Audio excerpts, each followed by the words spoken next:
এই তো হলো ঝঞ্ঝট। মসজিদের মাইকে জানাজার এলান করা যায় কিনা? দেখেন, জামিয়া সালফিয়া বানারসে যখন আমি 2018-তে এই মশলাটা যখন কথা এলো, তখন আমরা করলাম কি, জামিয়া মোহাম্মদিয়া মালিগাঁও, জামিয়া দারুস সালাম উমরাবাদ, জামিয়া ইসলাহুল মুসলিমিন ভাদু মালদা, তারপরে জামিয়া সালফিয়া হিরণপুর, তারপরে জামিয়া ইসলামিয়া দরিয়াবাদ, তারপরে জামিয়া ফায়দা মৌ, জামিয়া আলিয়া আরবিয়া মৌ, এরকম আহলে হাদিসের মোটামুটি 20-22টা বড় বড় মাদ্রাসা।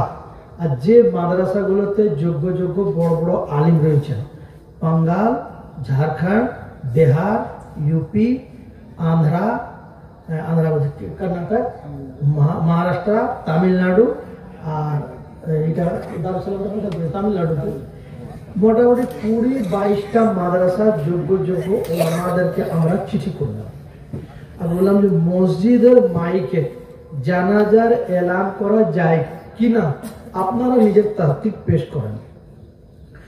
তো কাতেবাতান সবাই জাওয়াজের ফতোয়া দিলেন যে মসজিদের মাইকে জানাজার এলান করা যায়। কিন্তু একটা জিনিস জেনে রাখবেন, কোন জিনিসটা অতিরিক্ত ভালো না।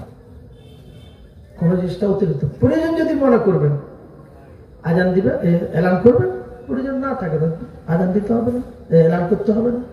কিন্তু মসজিদের মাইকে জানাজার যদি এলান করা যায়, তো জানাজার নামাজের শরীক হলে সওয়াব পাবেন, সওয়াবের কাজের জন্য এলান করে কোনো অসুবিধা নেই। এটাই ওনারা সমস্ত ওলামারা ফতোয়া দিয়েছিলেন 20-22টা মাদ্রাসা এবং জামিয়া সালফিয়া বানারসেরও আমরা ওইটাই ফতোয়া দিয়েছিলাম, মসজিদের মাইকে জানাজার এলান করা অসুবিধা।